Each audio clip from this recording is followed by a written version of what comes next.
Hello and welcome to another series of the Colaba Conversations. This time round, we're talking about digital again. As nations try and build more public goods or digital public goods, we must ask a few central questions. Are they serving the space or the action point that they must, which is community? Are they also honoring the principles that they must in terms of free and open source software? Of course, part of these Colaba conversations is not just igniting a lot of insight, it's also helping our viewers understand the context of what we're talking about, which I think is important in terms of spreading more information about these points of discussion. So let's step back just for a second and talk about what we're referring to over here. When we talk about digital public goods, it's basically something that has the power to enhance different aspects of our lives, help our citizenry to live better wherever we live on the globe, whether it's helping them open bank accounts or better access to education or access to health, something we have found that we are sorely wanting through the year 2020. I think that's just a little bit of setting context of what we're talking about over here. Of course, digital public goods must meet the central need of being a first mile necessity in terms of creating more equity for whoever it reaches out to. My panel, as you can see, is going to debate just that with me. So let me quickly introduce to you who we've got going for this conversation today. Julia Pomares, who's Executive Director at Center for the Implementation of Public Policies for Equity and Growth, T20, co-chair Argentina. Amandeep Gill, who's CEO and Project Director at the International Digital Health and AI Research Collaborative at Geneva. Ephraim Percy Kenyanito, who's Senior Program Officer, Technology Policy and Human Rights, Article 19 at Kenya. And Tosin Duratoe, who's founder of the Bloom Africa and CEO of Concilia Advisory Practice from Nigeria. So we've truly got a really global conversation going over here. My thanks to all of you for joining in. Perhaps I might start by posing a central driving question and hearing your opening comments on that, and then we can take the conversation from there. What are digital public goods, and what do you see as the essential need that they must meet? Julia, if I could start with you. You'll need to unmute yourself. Great. We needed that phrase, right? Thank you so much for the invitation. I'm very honored to be joining from Buenos Aires with these esteemed colleagues. And I think it's a great moment, as you were talking at the beginning, to have this conversation about digital public goods. And we realize now how important they are because of the digital dependence that we are living through from these pandemic times. And I would like to stress from the beginning that we need to talk about how we build global standards for these digital public goods and how we move from the first stage that we have, this early stage of having some recommendations. We already have this first layer. The G20 has already issued recommendations based on the OECD. But I think after the pandemic, now we realize that we need to get further beyond that and move to having some global standards, some principles that are actually transparent, that we have accountability of the use of digital public goods, especially because we are having an acceleration of the inequalities in the access to digital public goods. So it's not the same, the connectivity problems that some of us have in some regions from what is being what happens in other parts. So we have a lot to talk about in terms of how reducing these inequalities, not only in terms of regions, but also within countries, because these inequalities, when they happen inside each country, they foster more levels of anger and also of anxiety, and I think it's a very important question that we need to talk about and have this debate, and that's why I think it's quite important to have these global debates as the Colaba conversation, because it's the type of conversation that we need to get involved in. That's a great point. Thank you for making that. I think it's about the haves and have-nots, not just across the globe, but also within regions and communities. Ephraim, I'm going to jump continents and come to you for your thoughts on what this represents and what you think the driving motto or motive should be at this point for digital public goods. Thank you very much. So I'll give an analogy, which I'm sure some of you might have had before, with regards to digital public goods, with the offline system. So the same way people need highways to move around, they need water to live, they need air, good clean air.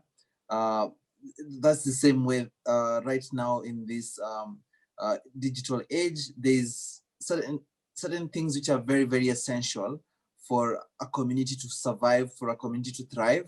So these systems, similar to the way they have been built across the world through public-private partnership, um, that's the same way we would envision digital public goods being maintained. So, for example, I'll give an example of the domain name system, which I work on a lot. So that is basically when you have an email address or a domain, a website that requires you to register, to operate and ensure that it's not taken by another person, or it doesn't go to a wrong, for example, when you type www.google.com, it doesn't go to the wrong Google, it goes to the right place. So maintaining such infrastructure, for me, that's the understanding of the digital public good space. And it's just to emphasize, unlike the traditional public good space, which has involved a lot of state-led action, at the digital level, it's been more individuals driven, technical engineers, the coders, all the people coming up with the different building part of this ecosystem. So, for example, like when you are part of a village and you clear the way to create a road to your house, basically that's the same way which it's been happening with the digital space, with different people creating a different piece of the web, of the internet, of the digital space, to ensure that we are in this big digital ecosystem, digital public um, ecosystem that is supported by digital public goods, which are now more than ever needed to ensure that certain parts of the world are able to also to get to the last mile, just as Julia has mentioned about trying to balance the equality issues. So the same way, for example, you'll find countries or mayors trying to create new roads or tarmac, recarpet new roads to ensure that certain villages are connected that are not connected. That's the same effort that we need to do with the digital space, if I may use the analogy of the offline versus online. Thank you. Thank you for that. That's a great analogy. I think it really clears up the basic definition of what we're talking about. Mr. Gill, I'll turn to you in terms of, how much road you think has been covered, if you could address that in your opening comments, and what you feel as well still remain the challenges.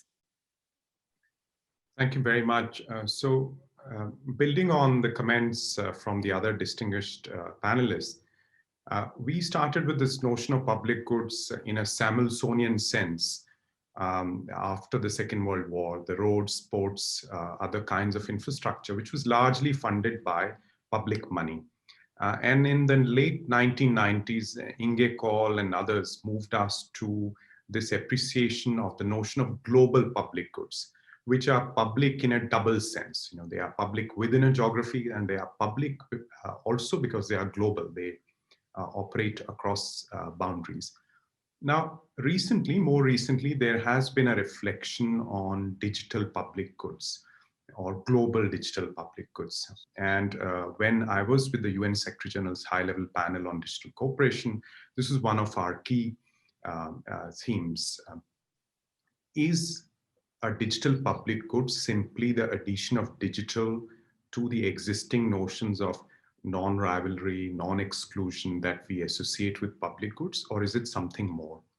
In my opinion, this goes beyond just extending the notion of roads and ports to digital infrastructure. So as Ephraim was mentioning, if you look at the internet, there are different layers. There's the infrastructure layer, logic layer, where the DNS system sits.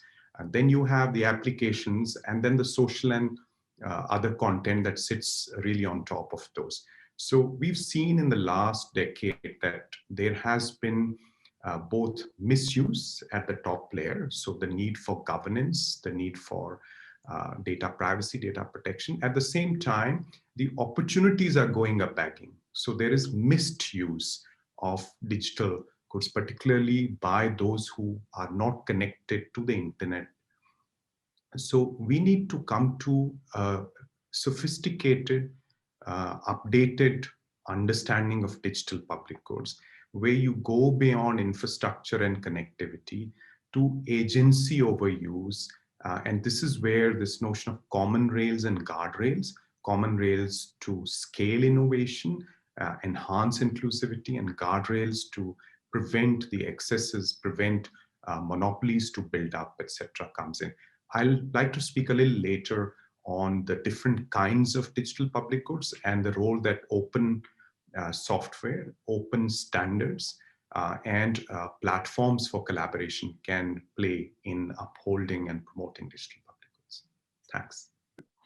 Fantastic. Thank you for that. Governance, data privacy, so much to discuss over the next couple of minutes. Tosin, you have the unenviable task of, buttressing all these points and then putting your own forward. Let's hear from you.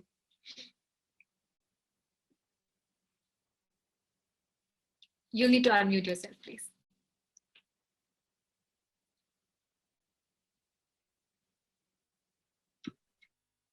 Thank you guys for that. While you're listening, it's so easy to forget that you're muted. So once again, thank you for today, and a special thanks to all my colleagues that are with me here today. And as I thought about what I wanted to talk about in terms of the discussion around digital public goods, I always like to bring in the perspectives from the global South. I am currently in Nigeria. And I can tell you that, we can talk about digital public goods until we're blue in the face, but the real hindrance to us and the communities that need them getting access, accessibility is a huge, huge barrier. We continue to have, I think, as we 0.9 billion internet users globally, so leaving 50% of the world's population still excluded from digital technologies. There's even a usage gap, which means that there's about 3.3 billion people that are covered by mobile broadband, but who are not able to use mobile internet services. So, and at least 25 of the 25 least connected countries in the world, 21 are in Africa. So even if we have access to these digital goods, the question that I pose and the question that I continue to wrestle with is, of what good is it to us if we can't access it? And I think that's a really huge piece of this challenge that I think, is probably an elephant in the room that we probably should think about discussing along the way. So those are my initial thoughts. And, I'm jokingly saying this, but it's true in the sense that I had to actually leave my home today to come to the office because both internet providers I had were out. And I'm really hoping that I'll be able to hang in here with you guys, even on this internet service that I'm on, and so that's sort of where things are from the realistic, I think, on the ground point of view, at least in most countries in the global South. No, absolutely. And that in itself is a luxury and a privilege, right? The ability to move from one place to the other where you do have access, as opposed to being limited to your physical space and not getting, the kind of digital access you should. So there's so many layers here, international, national, what happens at a community level. But let me talk for a second about what nations can do in terms of partnering with each other. Julia, I'll turn to you because just as we talk about physical infrastructure, the point is not to reinvent the wheel. Are we interacting enough with each other as nations? Is there enough knowledge sharing happening with reference to digital public goods? Yes, I think it's a great question. And we saw over the last months of this new pandemic world in which we are living that there is, when we need cooperation, when there is an urgency for cooperation, there is cooperation, for example, in the search for a vaccine, and the scientific community is cooperating a lot today. Some platforms have started to cooperate in some ways in the contact tracing apps. So there's been incipient cooperation over the last months, but I think we need much more than that, especially because as I think it was clear from the previous round of comments from my colleagues, it seems to me that there is no other way to get to bridge the digital divide without digital cooperation among countries. And if countries start competing for having the best AI technologies inside their communities, but not fostering this cooperation, the digital divide will increase. So there is some way ahead from what the European Union is doing in terms of some regulations, but I think there's a need for some regional cooperation. For example, in Latin America, we've seen very few strategies to cooperate among Latin American countries, and I think there is the global scope for cooperation, but also regional cooperation in the different regions of the world, in different ways, as it was mentioned, generating platforms for collaboration, and also in terms of standards that are the same and defining the same principles to govern AI across countries. So I think that's the way to go forward in this sense. Mr. Gill, you were talking about kinds of public goods. Within that, let me sort of add on the question I was just asking Julia, which is that, do you think they can be separated into those in which global frameworks can be constructed, where you're looking at neutrality, access, sustainability, security for some of those digital public goods that we're referring to here? It's in the nature of digital, right, to have that kind of connect between what is a national public good and what could be a global public good. So things often start as very local, very regional, but they could scale rapidly in the digital sphere. So you've got these three categories. There is software, there's code, there is standards, and then there is this aspects of architectures and platforms. So in every space, you can have global collaboration. The open source idea is about global collaboration. So anyone, anywhere should be able to use software, build on it, at least with some attribution, at least introducing more transparency, moving away from black box approaches to software. So then it becomes a globally useful good. Likewise with standards, so more open standards, more interoperability, so that they can be collaboration across different geographies. And finally, coming to platforms, because we have to move beyond current supply-driven approaches to access. There is the 50% problem that Tosin pointed out. Now, we need to generate demand, and demand that's relevant to the users. So in areas like health, education, microfinance. So you need platforms to build those kind of public goods deliberately. Whether it's done with public funding or private funding, it doesn't matter, but you need platforms for that. And the global collaboration aspect of that is such as the work we are undertaking in the International Digital Health and AI Research Collaborator. You bring researchers, especially from LMICs, the Global South, together and build these collaboratively, these standards, these ways to use data in a distributed manner. Data doesn't need to be hoarded in one place. It can sit in different geographies, and it contributes to the solving of common problems. So this is the sophisticated understanding of global digital public goods and collaboration around it that we must strive for. Tosin, just like physical infrastructure, unfortunately, the problem is that not all nations have an even spread in terms of wealth or access to technology, of course. On the funding issue specifically, what do you think might be the best solution going forth? Should this be shouldered by governments? Should it be shouldered by philanthropic organizations? Who do you think should take on what is now becoming a very basic need of even providing the infrastructure, as Mr. Gill was pointing out, to then take the next step of ensuring that public goods are accessible to all? I think that's a great question. Thank you for posing it, because again, it's, the other elephant in the room is oftentimes when we talk about, how things should be, it's also important to just look at how things are, and I think that's what we're talking about now is, we know the importance. That's not our, the question remains around accessibility, as well as costs, and I think that when we talk about financing this, it's going to be a blended approach, if you ask me. I don't think that in, countries like those on the continent here in Africa, to place that on some governments that are in some cases barely functioning themselves, is the wisest way to go. I'll give you an example. In my consulting firm, I helped to lead the CSR activity called For Africa, which is under Microsoft.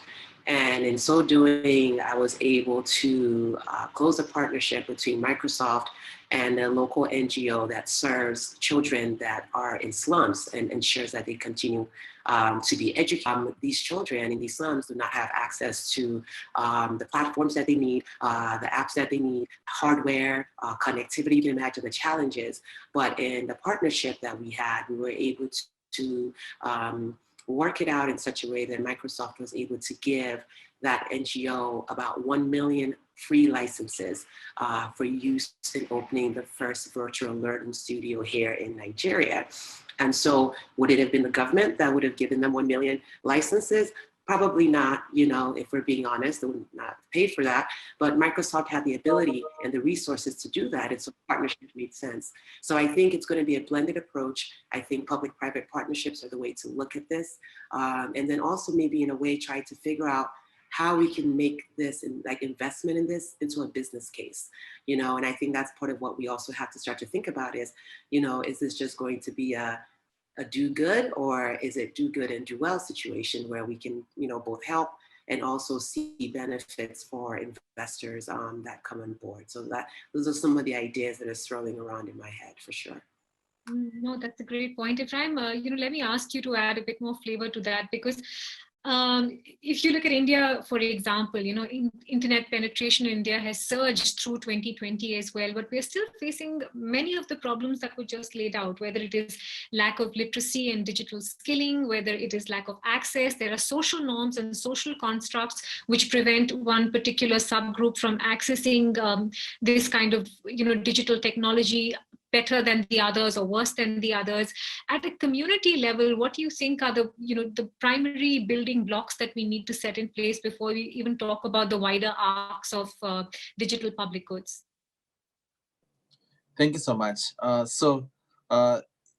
the community level, that's a very interesting question, especially linking that to the issue of literacy and others. So remembering that we need to design this, the public good, the ecosystem, remembering that there's plurality in purpose. So remembering that there are different people who have different needs, who are at a different level, and their purpose might be different. So trying to bridge that and trying to ensure that they also have the space. And also just to re-echo what Toussaint mentioned about funding, to ensure that this happens. This would require that there is diverse funding, so not one single source of funding. So trying to ensure that different people, all the different players have different chances of creating this ecosystem and being a part of it and creating systems that they think would be beneficial to their constituents. So that's how I'd answer that in brief, and not to just over repeat what my colleague said previously, because it's been touched before. Thanks. Thank you. Mr. Gill, I want to talk about the other end of this situation, which is, privacy and concerns about data privacy.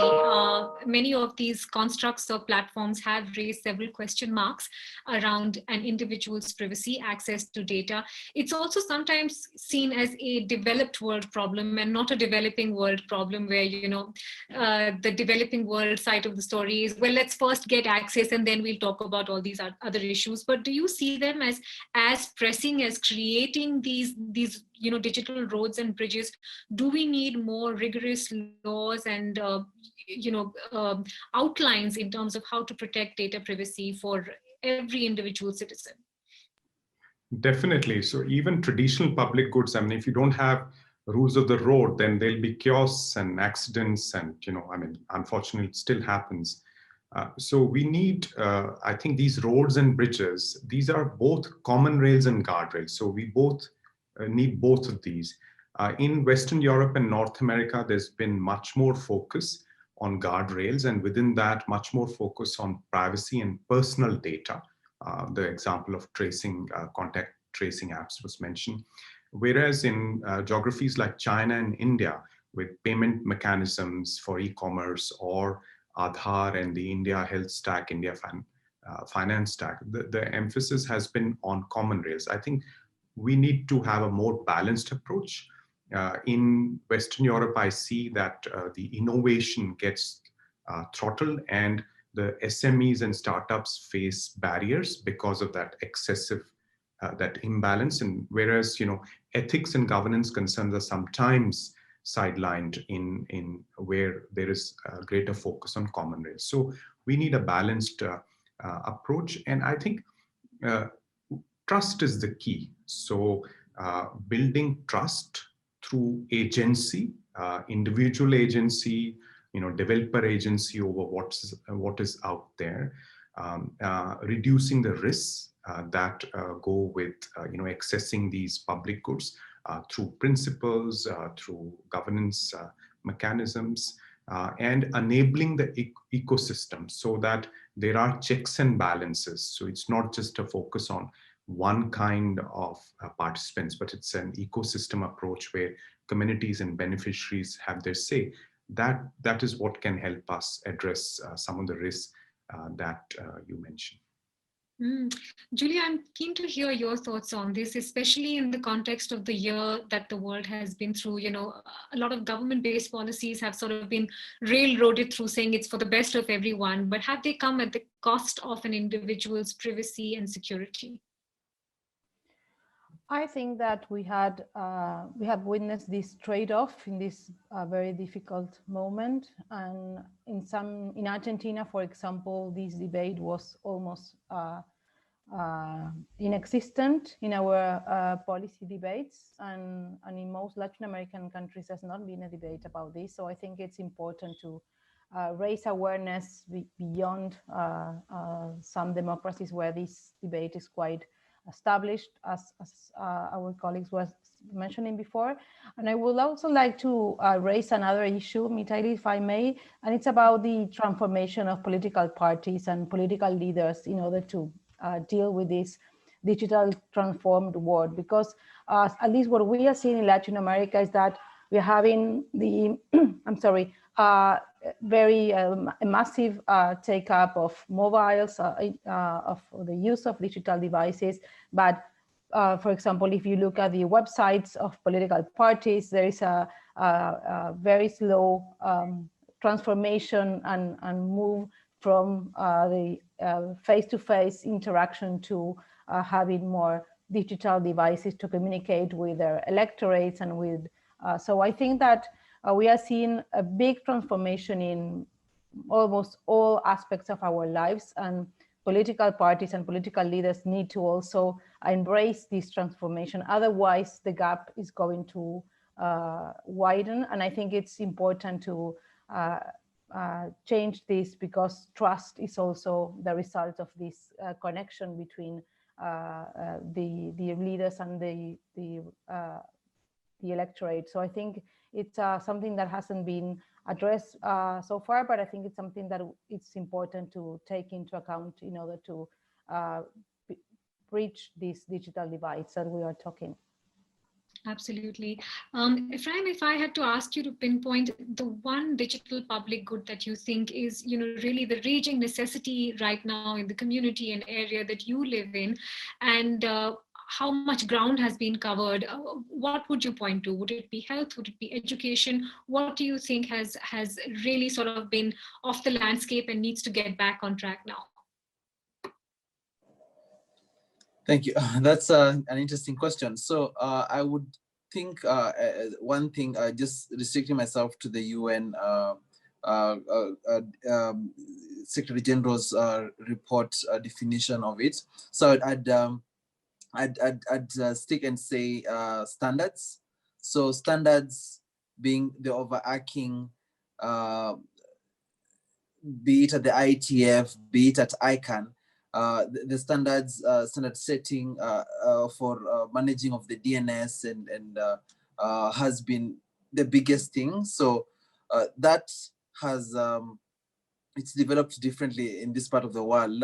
Just to point out that there is attempts at getting people involved, getting more people online, having email addresses, having, even for example in Kenya, where for you to access government service, such as renewal of certificate of good conduct or identification card renewal, or sometimes even pension and health, the government health system, you have to be registered to this.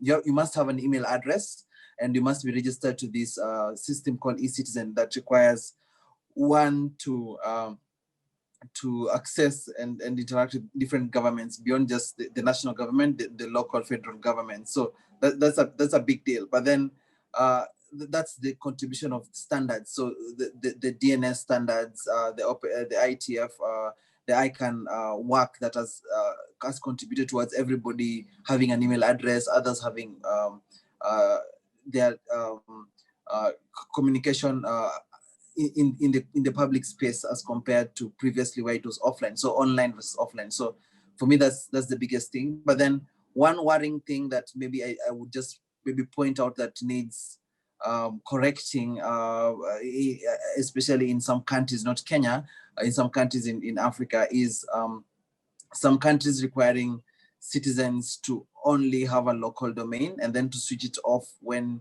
you are a dissident or when you critique an institution or you call for more transparency. So that for me is something which I just flagged, that we are taking 2 steps forward, 1 step back when it comes to that issue of standards and how standards have contributed. So if you're setting laws which would interfere with the running of the open internet and requiring people, if someone has a .com or a .org or other global websites, and you charge them for having an illegal or something that is unlawful in the name of trying to promote the local internet registry, that for me is a bit worrying. Indeed, and the hand of the government gets larger and larger. That's not a local problem, Ephraim. That's happening everywhere. I know we're running short on time, but I'm very keen on getting closing comments from you. So let me ask you this. The thing about digital public goods is that it's not cast in stone. We're still learning and moving and maneuvering from here. If you had to set out 2 or 3 guiding principles for governments or institutions or even individuals at a community level to be mindful of, what would you say those 2 or 3 guiding principles would be? Mr. Gill, if I could start with you. The first would be to keep the beneficiaries and the intended users in mind. So design with them. It shouldn't be a technology driving the solution, but it should be the problem and the analog side of the solution that should drive the technology. The second is that risk should be minimized. So design for reducing risk, design for reducing abuse. So build in the protections, the data protections, the privacy protections from the beginning. And third is design for openness. So open source, open standards, interoperability, open innovation, so that people can build off each other. And I think these three principles are critical. And I like to see in the global south a greater emphasis on local, even hyper-local capacity to use data, to build data architectures, to build AI capacity, etc. I think using solutions made elsewhere is, yes, in the internet itself is a digital public good. So those standards, the IETF, the DNS work, that's very well set. I think we need to focus on the other layers, data architectures, data interoperability, and create the capacities nationally so that everyone can make use of the digital transformations to transform their lives. Great points. Tosin, same question to you, and you're sitting and seeing this at a very personal and granular level. What would you set out as 2 or 3 guiding principles you think governments should be mindful of? Thank you so much. I think that's a great question. There's a particular one that I want to focus on, and I think my colleague prior touched on it, which is around designing, what we call design thinking, designing for people first, and also designing to solve the problem. And I think that one of the solutions that I have been, turning around in my mind is sort of, how do we define this idea of connectivity required with finer sort of nuances, right? Because at the end of the day, we know that even for the global SDGs, about, I would say, 80% of them, of the 300 technology applications that have been identified, really rely on connectivity. So, we're behind on some of these things because we have not yet tapped into that. And so the question then becomes for those that are actually developing these public goods to start asking the question that, is it full-time connectivity that's required? Is that a fundamental requirement of these goods? Or is that just assumed in the design due to the way the technology was, built up, like was pointed out? So when we talk about, there are these, fourth industrial revolution technologies that require connectivity, but in actuality, could we operate them sort of more with intermittent, maybe batch connectivity? That's just an idea, or maybe just simple design changes. Again, because at the end of the day, for us to accelerate this, we have to really address, this fundamental issue, especially in the global south. And as far as the SDGs go, if we know that 80% of what we're trying to achieve through technology relies on connectivity, then that's something that we definitely have to focus more on the design side of things. And so that's kind of, I think, the major thing that I would like to call out here. Thank you for that. Julia, to you. Yes, I definitely agree with the proposals by my colleagues before, and I would add the importance of the integrity of the systems. And I think by integrity, I mean the transparency, the accountability, and the legitimacy. Those are the 3 concepts I think they are part of the integrity of the system, and I think it's very important, and it's related to the openness that Amandeep was talking about, but I think it's important to have it at the front. And also I would stress, and I agree with them about the importance of focusing on the particularities of the global south and how we work context about the formality of our labor markets. I think there are some important particularities of our regions that need to be taken into account, and not just translating what is being done in the north to. Ephraim, final word with you. What do you set out as the 2 or 3 things you think one should be mindful of through 2021, and of course going ahead while constructing these guidelines? Thank you so much. So just not to over-repeat, but say one thing key: participatory governance, trying to ensure that everybody is participating in the governance of these systems, of this infrastructure. The other bit and of these goods, the other bit that I'd like to highlight, another principle is publicly auditable. So ensuring that there's transparency in this standards, in these goods, in how they are governed, and ensure that it can be publicly auditable and reviewed by other people, and there's that collaboration.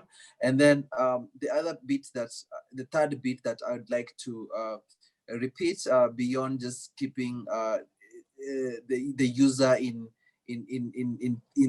mind as you're designing this, is the issue about funding, ensuring that it's diverse and it's not from one single source, to ensure that there's no monopoly over these public goods, so that they don't end up being private in the end. So that's how I'd conclude, and just re-echo what my previous speakers have said. Thank you.